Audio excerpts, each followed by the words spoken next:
नमस्कार दोस्तों, learn with Manjulata में आपका स्वागत है। और आज हम अर्थशास्त्र विषय के अंतर्गत एक नए टॉपिक के साथ आपके साथ जुड़े हैं। इससे पहले हमने आपको समांतर माध्य के बारे में बताया था, यानी मेजरमेंट ऑफ टेंडेंसी के बारे में बताया था। और ये बताया था हमने कि वो कितने प्रकार की होती हैं। 2 प्रकार की होती हैं, एक गणितीय माध्य होता है और एक होता है स्थिति संबंधी माध्य यानी पोजिशनल एवरेज, और एक होता है गणितीय माध्य। इसके बारे में हमने बताया था। गणितीय माध्य में समांतर माध्य, गुणोत्तर माध्य और हरात्मक माध्य जाते हैं। यानी समांतर माध्य अर्थमेटिक मीन, ज्योमेट्रिक मीन, और हरात्मक माध्य का मतलब होता है हार्मोनिक मीन। तो इस प्रकार से हम लोग ने पढ़ा था समांतर माध्य के बारे में। और जो पोजिशनल एवरेज होती है वो होते हैं हमारे मध्यिका होती है, यानी मीडियन होता है, विभाजन मूल्य होता है, वो उसके बारे में हमने आपको बताया था। और हमने तीसरी स्थिति हमने बताई थी भूयिष्ठक, बहुलक या मोड, ये भी हमने आपको बताया था, यानी पार्टीशन वैल्यू और मोड के बारे में। तो 3 दोनों साइड में होती हैं। गणितीय माध्य में भी 3 होते हैं उसके पार्ट, और पोजिशनल एवरेज में भी उसके 3 पार्ट होते हैं। तो हमने पहले पार्ट को पढ़ा था, यानी समांतर माध्य, अर्थमेटिक मीन, और या फिर हम इसको बोलेंगे एवरेज। तो ये मैंने आपको बताए थे 2 प्रकार के होते हैं, एक सरल समांतर माध्य और एक भारी समांतर माध्य। और सरल समांतर माध्य में इसकी 3 श्रेणियां होती हैं। व्यक्तिगत श्रेणी, खंडित श्रेणी को विविक्त श्रेणी भी बोलते हैं, और सतत श्रेणी या अविच्छिन्न श्रेणी भी इसको बोलते हैं, ये भी हमने बताया था। तो और हमने आपको समांतर माध्य के अंतर्गत हमने आपको व्यक्तिगत श्रेणी के दोनों तरीकों से सवाल को बताया था, यानी जो प्रत्यक्ष मेथड था या अप्रत्यक्ष मेथड था। और आज हम किसको पढ़ेंगे? आज हम पढ़ेंगे समांतर माध्य के अंतर्गत, व्यक्तिगत श्रेणी के अंतर्गत कैसे हम इस सवाल को लगाएंगे, यानी प्रत्यक्ष मेथड के द्वारा, यानी डायरेक्ट मेथड के द्वारा, और इनडायरेक्ट मेथड के द्वारा। तो आइए हम लोग देख लेते हैं। लेकिन हाँ, इससे पहले अपने कॉपी कलम उठाइए और लिखना स्टार्ट कर दीजिए कि हमने कुछ पहले क्या पढ़ा था और आज हम क्या पढ़ रहे हैं। सवाल हमारे सामने है, जो कि आप लोगों को दिख रहा होगा अच्छे से। ये मैंने आपको, समय आपका बचे इसलिए मैंने पहले से ही इसको लिख रखा है, तो आप लोग ये देख लीजिए। ये हमारी छात्र संख्या है और ये हमारा बारंबारता, यानी ये हमारी EF है। तो इस तरीके से हमने ये यहाँ पर लिख रखा है और आप लोगों को बहुत अच्छे से ये समझ में भी आ रहा होगा। अब देखिए हम क्या करेंगे, इनको हमने लिख लिया, फिर हम इसके जोड़ को लिखेंगे, यानी 5 और 5 10 और 3 13 और 1 14, 14 और 9 23, 23 और 2 25 का 5 हासिल जाएगा 2, 3 2 5 2 7 और 4 11, 11 और 5 16, 16 और 4 20 और 3 23 और 1 24। तो ये हमारा जो n था ये हमारा निकल के आया 245। ठीक है। अब हम इसका और इसका मल्टीप्लाई करेंगे, किसके द्वारा करेंगे? प्रत्यक्ष मेथड के द्वारा। देखिए ये प्रत्यक्ष मेथड का फार्मूला है, x is equal sigma fx upon n। आप लोगों को दिख रहा होगा।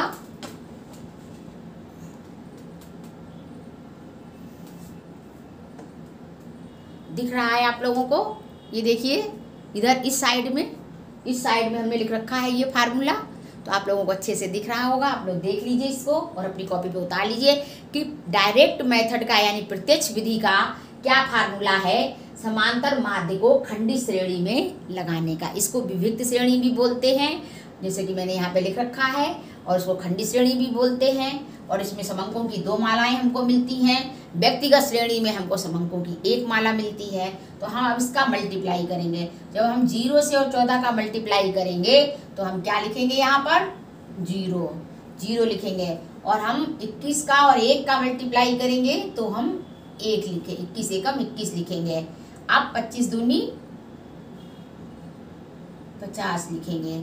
अब 3 तियां 9, 3 चक्कू 12, 4 एकम 4, 4 पंजे 20, 4 पंजे 20 यानी 200, 6 नेम 54, हासिल जाएगा 5, 6 दूनी 12, 6 तिया 18 और 5 23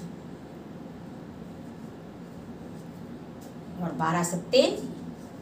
अब हम इसको जोड़ लेंगे, इसका भी योग कर लेंगे, जैसा कि हमने ये फार्मूले में लिख रखा है यहाँ पे कि कैसे हम इस फार्मूले के हिसाब से लगाएंगे। अब हम इसको भी जोड़ लेते हैं।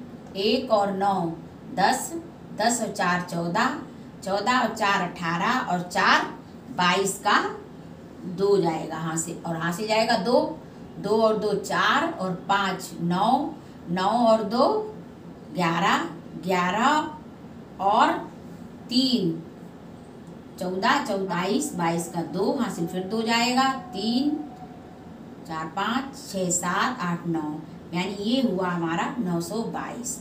अब हम क्या करेंगे, जैसा कि हमारा फार्मूला है x is equal sigma f(x) upon n, तो हम इसको रख लेंगे ऐसे। देखिए हम 922 को रखेंगे ऊपर और n को रखेंगे, 245 को हम रखेंगे नीचे, और हम इसको डिवाइड कर देंगे। ठीक है, अब हम इसको डिवाइड कर देंगे तो देखिए ये ऊपर सम संख्या है और नीचे विषम है, इसलिए ये कटेगा नहीं, तो हम इसको भाग भी दे सकते हैं इस तरीके से, और चाहें तो हम इसको छोटा छोटा करके यहाँ पे ही काट सकते हैं। तो लेकिन ये कटेगा नहीं क्योंकि एक सम है एक विषम है, यानी एक इवन है एक ऑड है संख्या, इसलिए तो 2 तिया 6, क्योंकि 2 चौकू 8 अगर हम करते हैं तो ये ज़्यादा हो रहा है, क्योंकि ये आधी से भी कम है इसके, तो इसलिए हम क्या करेंगे, हम इसका पहला ले लेंगे और इसका भी पहले अंक को ले लेंगे और हम इस तरीके से इसको भाग देंगे। 3 बचे 15, 3 चौके 12 और 1 13, 3 दूनी 6 और ये 7। देखिए अगर यहाँ पे 4 लेते तो ये इससे 9 से ज़्यादा निकल जाता, यानी इस संख्या से ये संख्या बड़ी हो जाती तो हमको पीछे लौटना पड़ता। अब हम 12 में से 5 जाएगा तो 7 बचेगा, और यहाँ 11 में से 3 जाएगा तो 8 बचेगा, और यहाँ से 1 बचेगा, 187 बचा। अब यहाँ पर हम पॉइंट लगाएंगे और यहाँ हम एक 0 बढ़ा लेंगे, क्योंकि दशमलव लगाने के बाद हम 3 0 बढ़ा सकते हैं एक एक करके।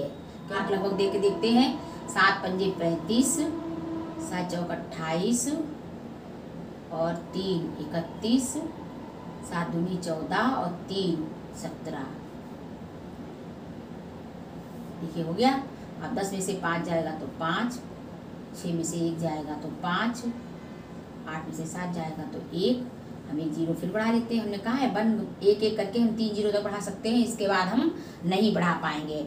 अब देखिए हम क्या करेंगे, ये संख्या जो है इससे छोटी है ना, तो यहाँ हमने 7 बार दिया है, अब हम यहाँ पे 6 बार देंगे, यानी 6 पंजे 30, 6 चौक 24 और 3 27 और 6 दूनी 12 और 2 14।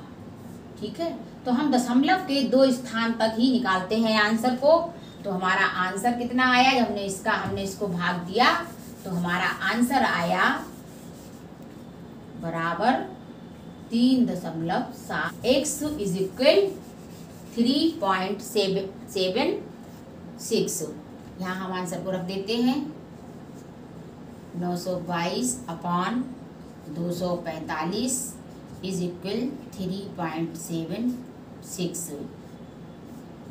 ठीक है, देखिए अभी हमारा आया प्रत्यक्ष मेथड से, यानी डायरेक्ट मेथड से आया, और हम अब लगा लेते हैं इनडायरेक्ट मेथड से। इसमें हम ए लेते हैं, इसको लेते हैं ये 3 को, यानी हमने 3 को लिया है। ठीक है, और अब हम यहाँ इसका प्लस माइनस कर लेंगे।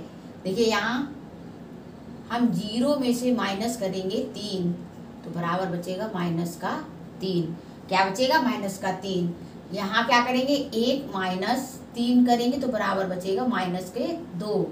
यहाँ हम 2 माइनस 3 करेंगे तो बराबर बचेगा माइनस का 1। यहाँ हम 3 माइनस 3 करेंगे तो बराबर बचेगा 0। यहाँ हम 4 माइनस 3 करेंगे तो बराबर बचेगा प्लस का 1। हम यहाँ 5 माइनस 3 करेंगे तो बराबर बचेगा प्लस का 2। यहाँ हम 6 माइनस 3 करेंगे तो बराबर बचेगा प्लस का 3, और हम यहाँ 7 माइनस 3 करेंगे तो बराबर बचेगा प्लस का 4। ठीक है ना, समझ में आ गया? यहाँ तक क्लियर हो गया? बिल्कुल कोई भी समस्या नहीं होगी यहाँ तक, हमें यहाँ तक मेरी समझ में आ रहा है। देखिए ये प्रत्यक्ष मेथड का था ये फार्मूला, और ये है अप्रत्यक्ष मेथड का। तो हम इसको अब क्या करेंगे, अब हमने जो dx लिया है ना उसका भी हम निकाल लेंगे, जैसे हम उसको भी f dx कर लेंगे। ये हमारा dx निकल के आया और ये हमारा है f। अब हम तो ये 14 42 आ गया माइनस का, और 21 दूनी 42, ये भी माइनस का आ गया। अब ये माइनस का 25 से कम 25 आ गया। 43 का 0 से गुणा करेंगे तो भी ये कितना आएगा, 0 आएगा। 51 एकम 51, यानी ये हमारा 51 किसका आया, प्लस का आएगा। फिर हम 40 का 2 से करेंगे तो ये हमारा प्लस का 80 आ जाएगा। और 39 का हम 3 से करेंगे तो हम इसका 3 का पहाड़ा 39, 3 और 9 में पढ़ेंगे 3 का पहाड़ा। तो ये 3 27 का 7 हासिल लगा 2 3 3 9 10 11 ठीक, और 12 चौके 48, ये भी हमारे प्लस के हो गए।